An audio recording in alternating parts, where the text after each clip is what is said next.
Hello student. मैं वीरेंद्र कुमार आज फिर आपको क्लास 9th और 11th का जो गोल्जी काय है सेल वाले चैप्टर में, कोशिका वाले चैप्टर में, उस चैप्टर का हम यहाँ पर चर्चा करने वाले हैं, जिसमें जो जितने भी सेल ऑर्गेनेल्स हैं, जितने भी कोशिका अंगक है, उन सभी कोशिका अंगक के बारे में हम लोग यहाँ विस्तार से जानेंगे। इसमें आइए हम लोग सबसे पहले देखते हैं गोल्जी काय।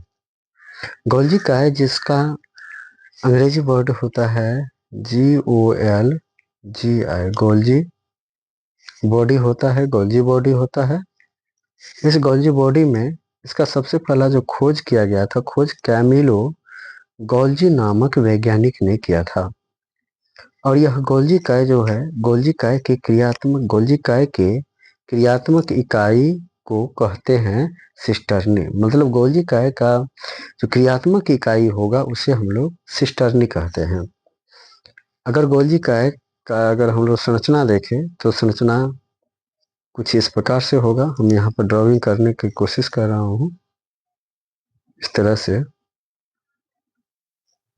से संरचना होता है गोल्जी काय का।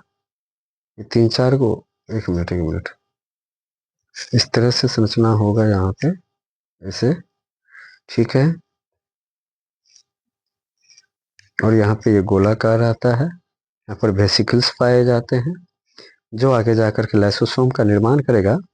इसी का नाम क्या है? सिस्टर्नी नाम है। इसी का नाम क्या है? सिस्टर्नी, जिसमें सिस फेस और ट्रांस फेस पाए जाते हैं।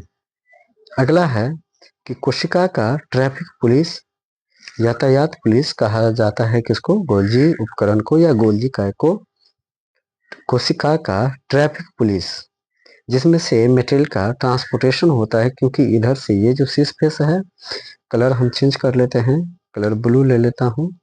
यहाँ से ये जो फेस है ना, इस फेस को हम लोग सिस फेस कहते हैं।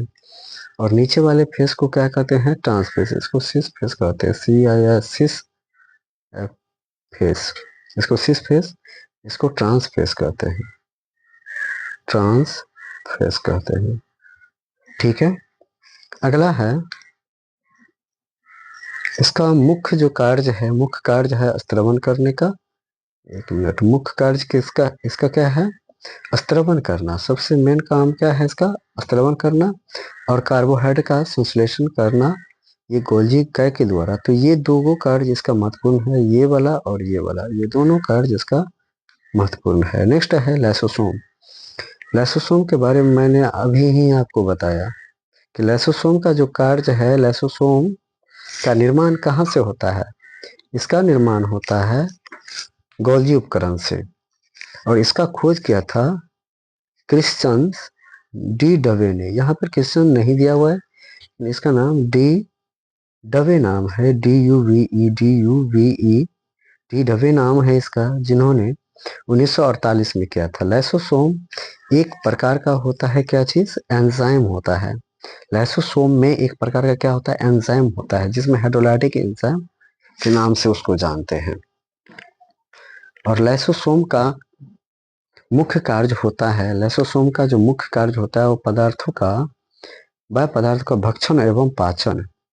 बाह्य पदार्थों का क्या चीज? भक्षण एवं पाचन होता है। बाह्य पदार्थों का भक्षण एवं पाचन होता है। भक्षण का मतलब तो खाना, पाचन का मतलब उसको डाइजेस्ट करना। जैसे कोई भी मटेरियल अगर हमारे शरीर में आता है, जैसे फॉरेन मटेरियल का हम बात करेंगे, क्या चीज हो जाएगा? ये कोई भी सेल्स हो जाएंगे जो, जैसे बैक्टीरिया हो गया, उसके बाद प्रोटोजोआंस हो गए। जितने भी प्रोटोजोआंस है वे सभी के सभी परजीवी होते हैं। लेकिन ये सब क्या करते हैं? कुछ उसमें से रोग कारक होते, कुछ बेनिफिशियल भी होते हैं।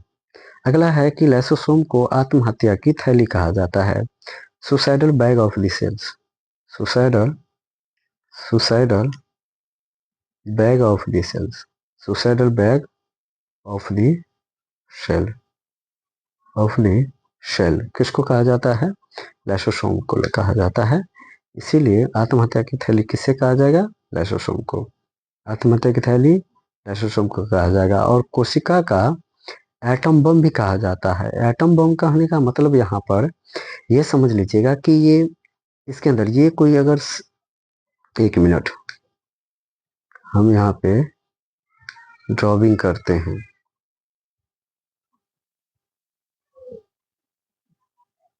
अगर ये लाइसोसोम है और इसके अंदर का कोई मटेरियल है, लाइसोसोम के अंदर अगर कोई फॉरेन पार्टिकल्स इसके अंतर्गत आया, कोई फॉरेन पार्टिकल्स अगर इसके अंदर आया, मान लीजिए ये कोई जीव है इसके अंदर, वो बाहर से आया हुआ है, और जब इसको ये डाइजेस्ट, ये जो है, ये जो कण है, ये कण अगर इसको भक्षण कर लिया, ये कण ये रेड वाला जो है, अगर इनको टॉयलेट वाले को भक्षण कर लिया तो ठीक है, नहीं किया तो क्या हो जाता है, ये जो है आपका ये झिल्ली जो है कहीं से ब्रेक हो जाएगा। मान लीजिए यहाँ से ये ब्रेक हो गया, और ये जो ब्रेक हो गया तो ये सारे मटेरियल यहाँ से क्या हो जाएगा, डिपॉजिट हो जाएगा। यहाँ का जितने भी डिपॉजिट मटेरियल है वो सब के सब क्या हो जाएंगे, बाहर निकल जाएगा, बाहर निकल जाएगा। और ये ऑलरेडी किसी सेल में प्रेजेंट है, ऑलरेडी ये किसी सेल, मान लीजिए ये बड़ा सेल है, इसके अंतर्गत ये उपस्थित है, इसके अंदर ये उपस्थित है, तो इसको भी जो है, इस सेल को भी ये क्या करेगा, रप्चर कर देगा, इसलिए इसको एटम बम कहा जाता है। उसको डेड कर देते हैं, सेल को ये क्या कर देते हैं, डेड कर देते हैं। नेक्स्ट है राइबोसोम। राइबोसोम क्या है, राइबोसोम का खोज सबसे पहले किसने किया था, तो प्लेडे नाम के वैज्ञानिक ने किया था। किसने किया था, प्लेडे नाम के वैज्ञानिक ने किया था 1953 में।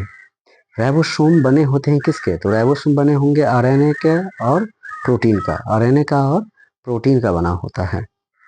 नेक्स्ट है राइबोसोम का निर्माण, राइबोसोम का निर्माण होता है, मतलब इसका निर्माण कहाँ होता है, तो उसका निर्माण होता है केंद्रिका में। केंद्रिका क्या है, तो चलिए जानते हैं केंद्रिका के बारे में, ध्यान दीजिएगा। ये सेल है, सेल के अंदर में बीच में जो है, बीच में केंद्रक रहता है, और उसी केंद्रक में क्या रहता है, इसी केंद्रक के बीच में उपस्थित रहेगा, इस तरह का छोटा सा सेल, इसी का नाम क्या है, केंद्रिका। इसी का क्या नाम है, केंद्रिका नाम है। इसका क्या नाम है, केंद्रिका, जिसको न्यूक्लियोलस कहते हैं, न्यूक्लियोलस कहते हैं, केंद्रिका कहते हैं। इसी केंद्रिका में किसका निर्माण होता है, तो आरएनए का, एक मिनट, राइबोसोम का, किसका होता है, राइबोसोम का होता है। तो ये राइबोसोम का निर्माण इससे होता है। राइबोसोम दो प्रकार के होते हैं, एक होता है 70S ribosome, 80S ribosome, 70S ribosome और 80S राइबोसोम, ये दो प्रकार के राइबोसोम होंगे, जिसमें से 70S राइबोसोम को कहा जाता है प्रोकैरियोटिक राइबोसोम, जो प्रोकैरियोटिक राइबोसोम में पाए जाएंगे, प्रोकैरियोटिक सेल्स में पाए जाएंगे। और 80S राइबोसोम को कहा जाता है यूकैरियोटिक राइबोसोम, जो सभी जीवों में पाए जाएंगे। नेक्स्ट क्या है कि प्रोटीन का निर्माण, प्रोटीन का संश्लेषण जो है, प्रोटीन का संश्लेषण किसके द्वारा होगा, राइबोसोम के द्वारा। और प्रोटीन की फैक्ट्री किसे कहा जाता है, राइबोसोम को। ठीक है दोस्तों, तो अभी यहाँ तक हम लोग कितने सेल ऑर्गेनेल को देख लिए, तो राइबोसोम को देख लिया, उसके बाद लाइसोसोम को, और पहला देखा मैंने किसको, गोल्जी काय को। तो अभी 3 सेल ऑर्गेनेल्स, अभी तक हमने कितना, तीन सेल ऑर्गेनेल्स, तीन सेल ऑर्गेनेल को हमने देखा। तो तीन तीन करके प्रत्येक वीडियो में जो है आपको हम सेल ऑर्गेनेल पढ़ाएंगे, मतलब कोशिका अंगक पढ़ाएंगे। और इस तरह के वीडियो प्राप्त करने के लिए आप इस वीडियो को लाइक, शेयर और सब्सक्राइब जल्दी कर दें, और जितने भी स्टूडेंट हैं उन सब के पास आप शेयर जरूर करें।